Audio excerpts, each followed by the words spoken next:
It is all in the mind. When you interact with the world around you, have you ever noticed something? No matter what your eyes see, or ears hear, or tongue taste, or nose smells, or your hands touch, it is your mind that ultimately provides you the information. If you are asleep or unconscious, no matter what your eyes see or ears hear, and so on, you will not be aware of anything. So it is the mind that sees or hears, touches, tastes, and smells.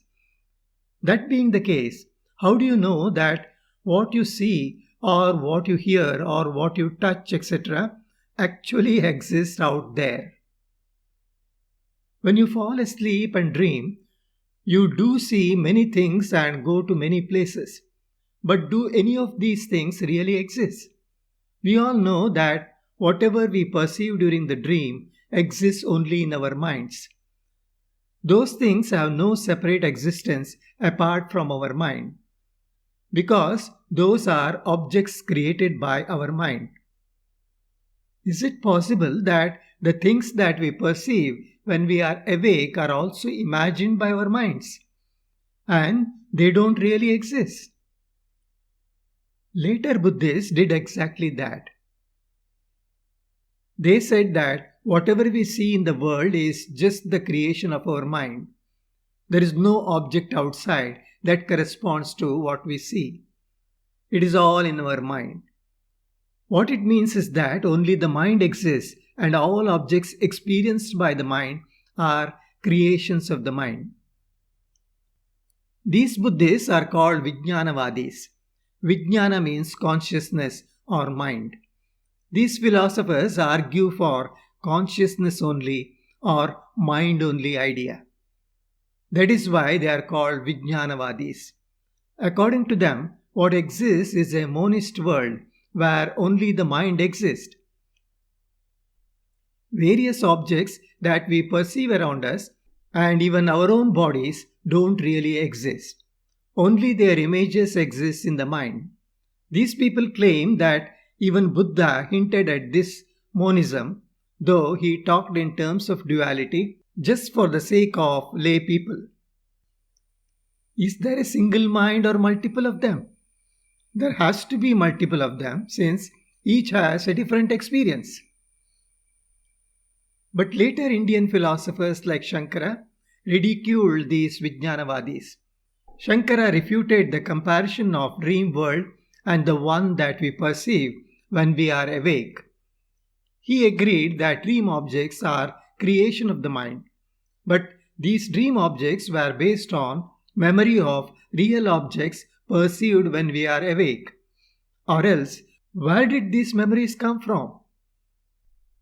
Saying that memories exist but there is no object corresponding to what is memorized is akin to calling someone as son of a barren woman self-contradictory.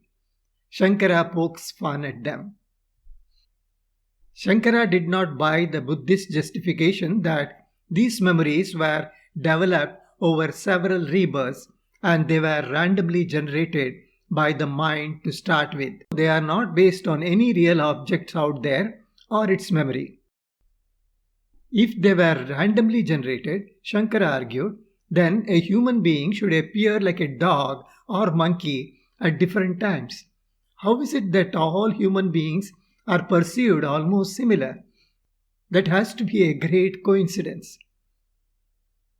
But surprisingly, Shankara's grand guru, that is, his teacher's teacher, Gaudapada, also argued very similar to the way Vijnanavadis did. Gaudapada also equated dream world to wakeful world and said that both are not based on fact. But he slightly deviated from what Vijnanavadis said. Gaudapada said that there exists a single mind or consciousness in which the entire world appears to exist. There is nothing outside of this single mind. This is Gaudapada's version of Advaita or monism. Gaudapada explains out the apparent multiplicity of the minds as spaces within different jars, the well known Ghatakasha analogy.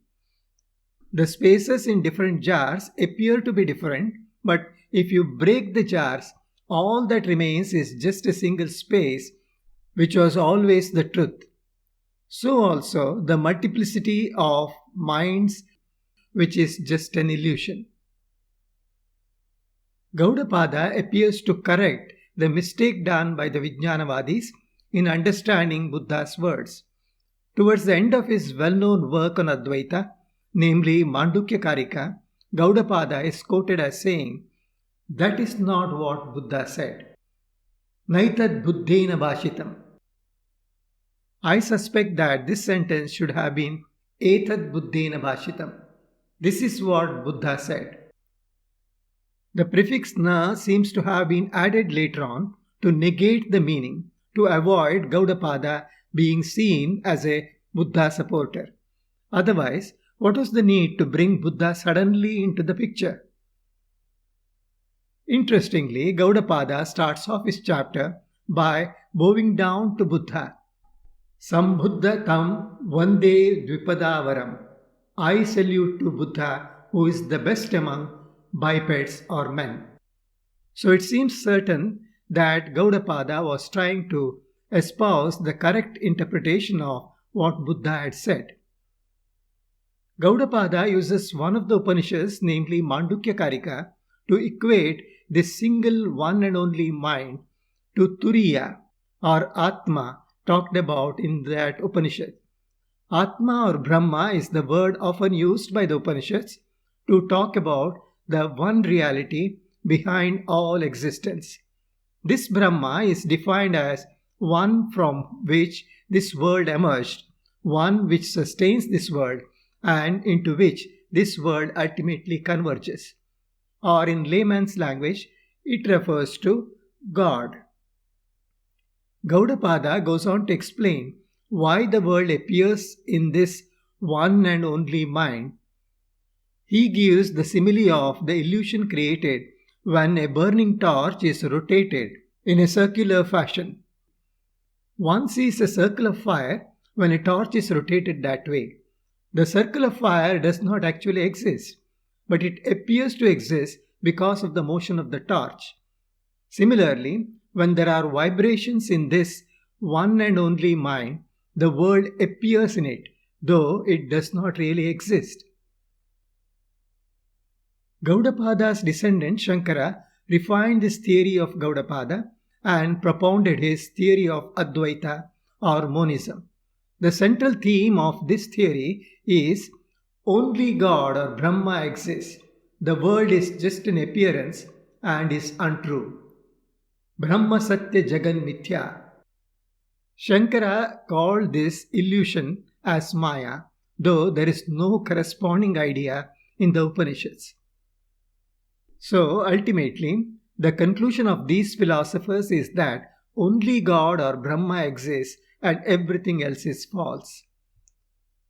They are spiritual monists, other extreme of the physical monists like the present day scientists and materialists. If you look around on the net, you come across many well-known Shankara followers who convince you that this theory of Advaita is the ultimate truth. They also assert that this is what is conveyed by the Upanishads, the ultimate authority in ancient Indian philosophical thought. There is one well-known Advaita Swami who keeps uploading hours and hours of videos on the YouTube, promoting his monist view of the world. He is a Swami from Ramakrishna order currently stationed in US. He often presents this Advaita theory as not only the central theme of the Upanishads but also a very scientific one. I have a lot of respect for Ramakrishna, Vivekananda and his lineage. But I am afraid that this scholarly Swami, who has even gone through training in Harvard Divinity School, is misrepresenting not only the original Advaita of the Upanishads, but also the views of Ramakrishna, his own predecessor. I know I am making some strong statements that could hurt many of Swami's admirers and even the Swami.